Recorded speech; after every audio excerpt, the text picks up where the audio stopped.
Et dans l'épisode d'aujourd'hui, entre autres choses, vous allez voir.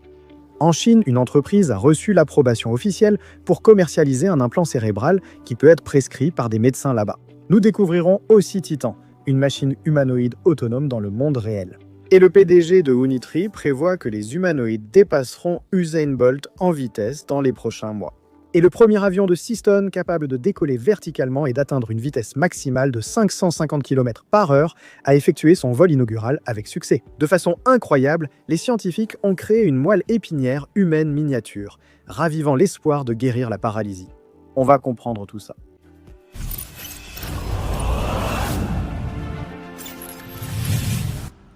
Bonjour, impressionnés et impressionnés. Je suis Réalité Impressionnante et vous êtes sur Réalité Impressionnante. Et il y a une technologie qui fonctionne déjà dans plus de 180 pays et que beaucoup de Brésiliens utilisent déjà. C'est Nomad. Et je vais être direct, d'accord? Elle vous permet d'arrêter de perdre de l'argent. Nomad convertit votre argent dans la monnaie locale, au Brésil ou à l'étranger. Ouvrez un compte, en 5 minutes, recevez une carte virtuelle puis physique. Vous voyagez, achetez en ligne ou souscrivez à des services étrangers sans frais cachés ni surprise. Écoutez bien ça, d'accord? Nomad a lancé sa carte eSIM, qui est internationale et que vous activez seulement à votre arrivée à destination. Elle fonctionne sur Android et iOS et vous donne accès à Internet dans plus de 30 pays. Et ceux qui sont nomades niveau PS de 1 à 4 reçoivent un Go gratuit. Niveau 5, l'Internet est illimité pendant 15 jours. Nomad offre 20 $ de cashback aux nouveaux clients ouvrant un compte maintenant avec le code R20 lors de leur première opération de change. Ne perds pas de temps.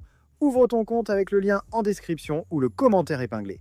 Un QR code s'affiche aussi à l'écran. Profite dès maintenant de ton cashback et arrête de dépenser beaucoup plus que nécessaire. Et bien sûr, tu soutiens aussi Realidad Impressionnante pour continuer à t'apporter les technologies de pointe que tu aimes toujours voir ici. Aide-moi et je t'aiderai, d'accord?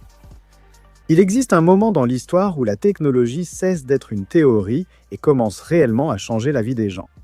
Et peut-être que nous sommes exactement à ce stade aujourd'hui. Pour la première fois, une entreprise chinoise appelée Neuroco Medical Technology a reçu l'approbation officielle pour commercialiser un implant cérébral capable de transformer les pensées en mouvements réels. Oui, nous ne parlons plus de laboratoire ni de tests initiaux comme c'est le cas avec Neuralink. Nous parlons maintenant de quelque chose que les médecins pourront prescrire. Et cet appareil fait partie d'une technologie connue sous le nom d'interface cerveau-ordinateur, ou BCI. En pratique, il fonctionne comme un pont direct entre le cerveau et une machine. Le système utilise des électrodes placées sur le cortex cérébral, la région responsable du contrôle des mouvements, afin de capter les signaux électriques des neurones. Ces signaux sont alors convertis en commandes numériques, et là il se passe quelque chose de vraiment impressionnant. Lorsqu'une personne pense à fermer la main, le système interprète cette pensée et exécute le mouvement sur une prothèse robotique. Sans muscles, sans nerfs fonctionnels, juste la pensée et la technologie. Le plus étonnant, c'est que l'appareil est petit, de la taille d'une pièce, fonctionne sans fil et ne pénètre pas le tissu cérébral, contrairement au Neuralink. Cela réduit fortement les risques de la procédure. L'objectif initial est très clair. Redonner des mouvements aux personnes ayant des lésions de la moelle épinière, une paralysie, un AVC ou des maladies similaires. Mais cela pourrait n'être que le début car cette approbation change complètement la donne. Jusqu'ici, les interfaces cerveau-ordinateur étaient vues comme expérimentales, limitées à la recherche et aux essais cliniques. Elles entrent désormais dans la pratique médicale, comme ce fut le cas un jour avec les stimulateurs cardiaques, ouvrant la voie faite à quelque chose de plus grand. À l'avenir, cette même technologie pourrait être utilisée pour restaurer la parole, la vision, traiter des maladies neurologiques et peut-être même augmenter les capacités humaines. Mémoire, communication directe entre cerveaux selon Elon Musk et contrôle des machines par la pensée. Oui, je sais, ça semble fou, presque de la science-fiction. Mais je te garantis, ce n'est plus le cas. Et peut-être que la question la plus importante maintenant n'est pas de savoir si cela va arriver, mais jusqu'où cela va aller. Transformer les pensées en action n'est qu'une première étape, car la révolution débute vraiment lorsque cette action sort du corps humain et prend de l'ampleur dans le monde réel. Si auparavant nous parlions de contrôler des machines uniquement par l'esprit, par la pensée, maintenant la question change complètement de statut. Et si les machines commençaient à travailler toutes seules, à la place de nous, les êtres humains?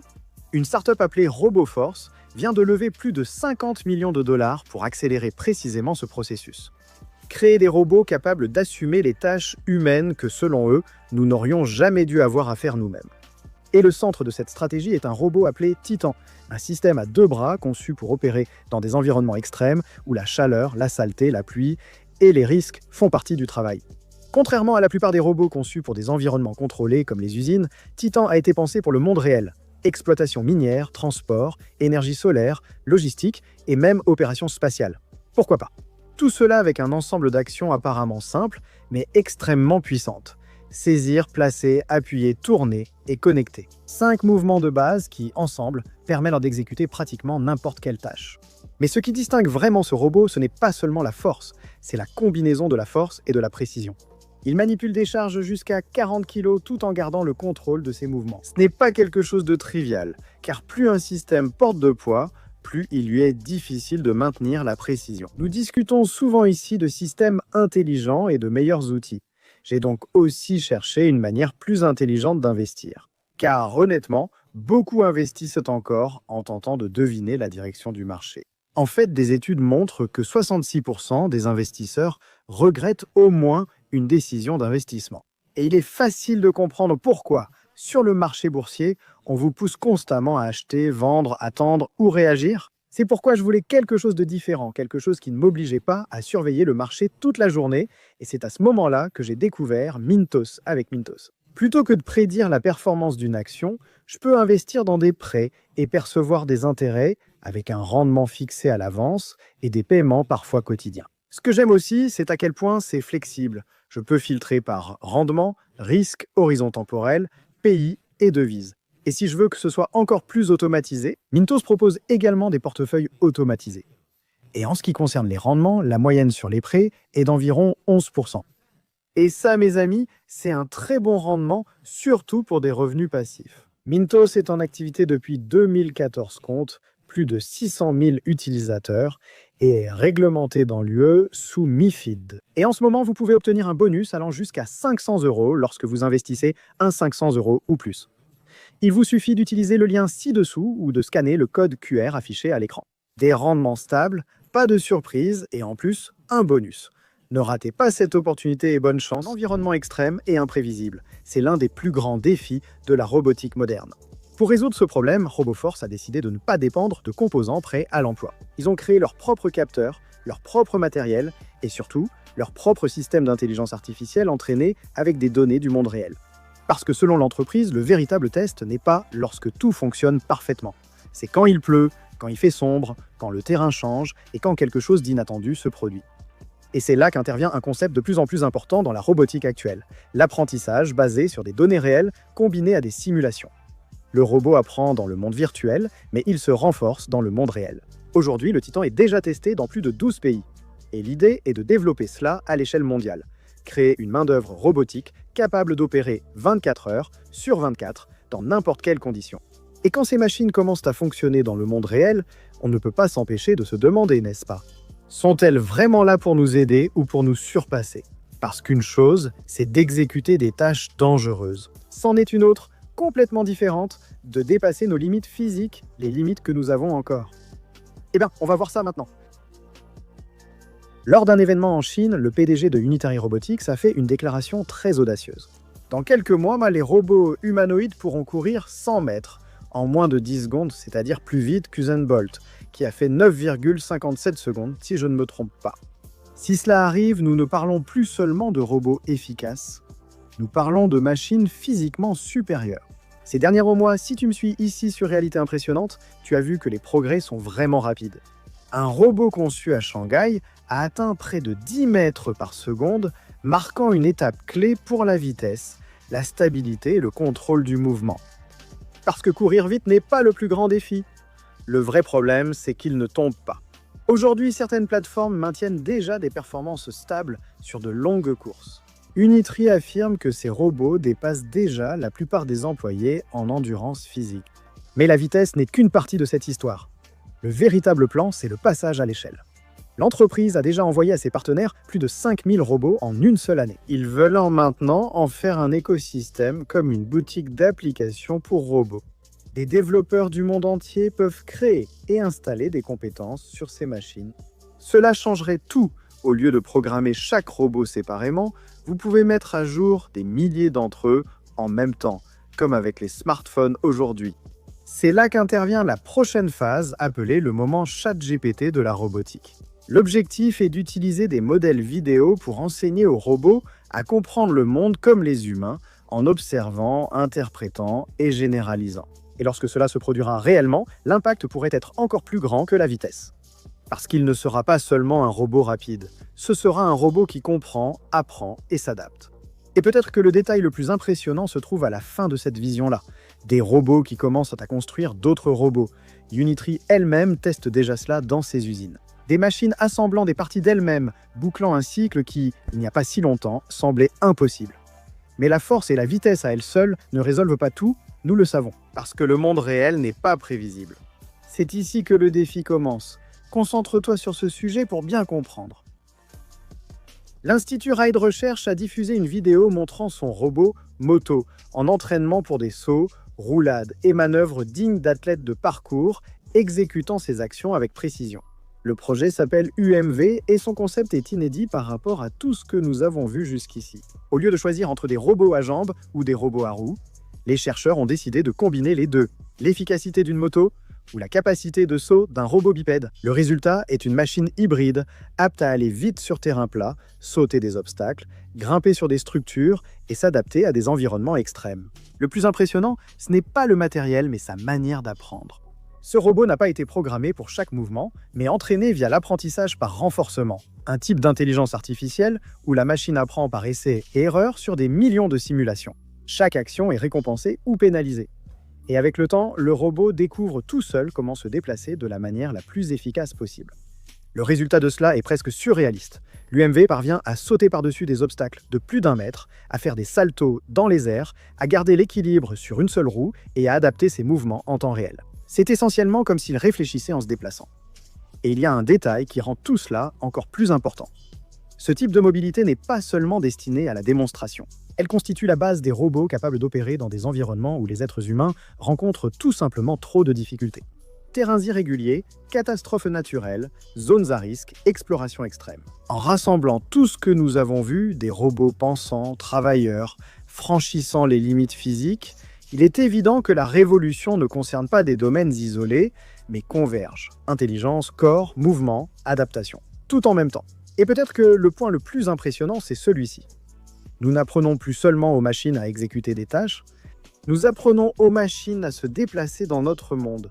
Pas comme nous le faisons, mais bien mieux que nous. Lorsque les machines vivent dans notre monde, elles doivent comprendre exactement comment elles se déplacent. Sundar Robotics est au cœur de cette mission et vise plus qu'une simple démonstration virale. Pendant longtemps, les robots domestiques sont restés des idées, des prototypes, des démonstrations contrôlées. Mais maintenant, une entreprise essaie de passer à l'étape suivante. Amener un robot du laboratoire jusque dans la maison des gens. La startup Sundar Robotics a présenté Memo, un robot domestique conçu pour effectuer des tâches quotidiennes comme mettre la table, charger le lave-vaisselle et même plier le linge. Ce qui est intéressant, ce n'est pas seulement ce qu'il fait, mais aussi sa conception. Contrairement à d'autres robots humanoïdes sur jambes, Memo a une base à roues, et ce choix est volontaire. Alors que les robots bipèdes doivent constamment s'équilibrer pour ne pas tomber, Memo a été conçu pour être naturellement stable. Même si toute son énergie est coupée, il ne tombe tout simplement pas. Ce choix révèle quelque chose d'important. L'avenir de la robotique domestique ne dépend peut-être pas de l'imitation du corps humain, mais de solutions plus efficaces pour l'environnement réel. Et cet environnement est bien plus complexe qu'il n'y paraît. Qu'un robot fonctionne en laboratoire est une chose, mais gérer le désordre imprévisible d'une vraie maison en est une toute autre. Des objets hors de leur place, des surfaces différentes, et surtout des choses qui n'ont pas de forme définie, comme des vêtements par exemple. Et c'est là que réside la véritable différence.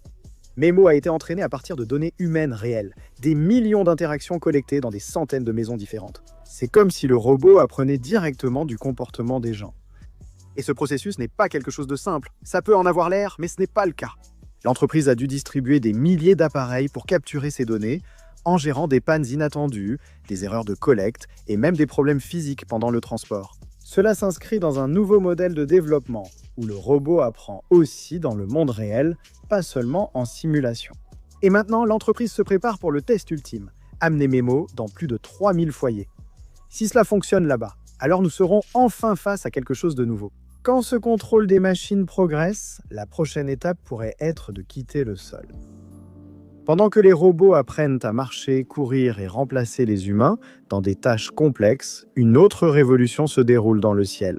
Un aéronef chinois vient d'effectuer son premier vol et il pourrait complètement changer notre façon de nous déplacer. Nous parlons ici du Lining Air 6, un aéronef à rotor basculant qui combine deux choses qui semblaient incompatibles il n'y a pas si longtemps.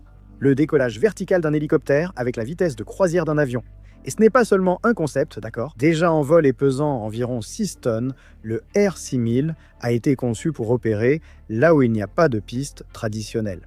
Petites villes, régions montagneuses, plateformes en mer, des endroits où l'accès est aujourd'hui difficile, coûteux ou limité. La grande différence réside dans la façon dont il fonctionne. Au décollage, les rotors fonctionnent comme des hélices d'hélicoptère pour la montée verticale. Puis, incliné en altitude, l'appareil vole comme un avion classique. Le résultat est impressionnant, une vitesse de croisière atteignant environ 550 km/h, pratiquement le double de celle d'un hélicoptère. Et l'autonomie? Celui-ci peut atteindre presque 4 fois plus que ces aéronefs traditionnels. De plus, il peut transporter des charges allant jusqu'à 2 tonnes, ce qui élargit encore davantage ses possibilités. Peut-être que le détail le plus intéressant concerne le design de cet aéronef, car le R6000, contrairement à d'autres projets, utilise un système réduisant l'exposition à la chaleur des moteurs au décollage. Cela permet d'opérer sur des navires ordinaires et plateformes offshore sans adaptation spéciale. En pratique, cela ouvre la voie à un nouveau réseau de transport aérien, plus flexible, plus rapide et bien plus accessible. Avec des applications telles que le transport régional, les sauvetages, la lutte contre les incendies et les opérations d'urgence, cet aéronef s'inscrit dans un marché émergent sous 1000 mètres où drones, hélicoptères et hybrides partagent désormais l'espace. Secteur susceptible de générer des centaines de milliards de dollars bientôt. Pourtant, alors que nous élargissons notre monde, la plus grande transformation reste intérieure. La plupart des lésions de la moelle épinière sont encore des atteintes dont le corps ne peut tout simplement pas se remettre. Mais cette limite pourrait disparaître. Des scientifiques de l'université Northwestern ont conçu ce qui pourrait être le modèle de moelle épinière humaine le plus avancé jamais créé en laboratoire. C'est une version miniature cultivée à partir de cellules souches, un tissu vivant pouvant imiter presque parfaitement ce qui se passe dans le corps humain.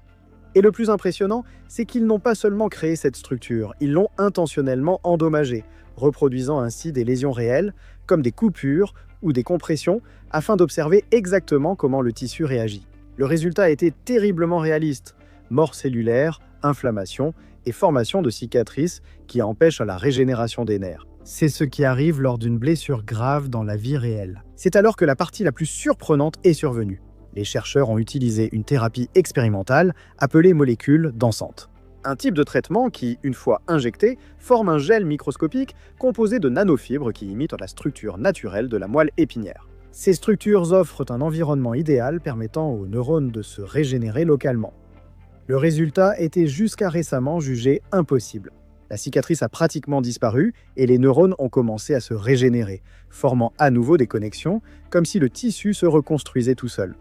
Bon, ce n'est pas totalement nouveau. Des tests sur des animaux ont montré qu'une seule application de cette thérapie permettait à des rats gravement blessés de remarcher en quelques semaines. Mais maintenant, pour la première fois, cela est testé sur du tissu humain, même si c'est encore en laboratoire. Et il y a un détail qui rend tout cela encore plus puissant. Ces organoïdes peuvent être créés à partir des cellules du patient lui-même. À l'avenir, il sera peut-être possible de tester des traitements personnalisés avant même de les appliquer au corps du patient. Peut-être sommes-nous en train de réécrire les limites de la récupération humaine.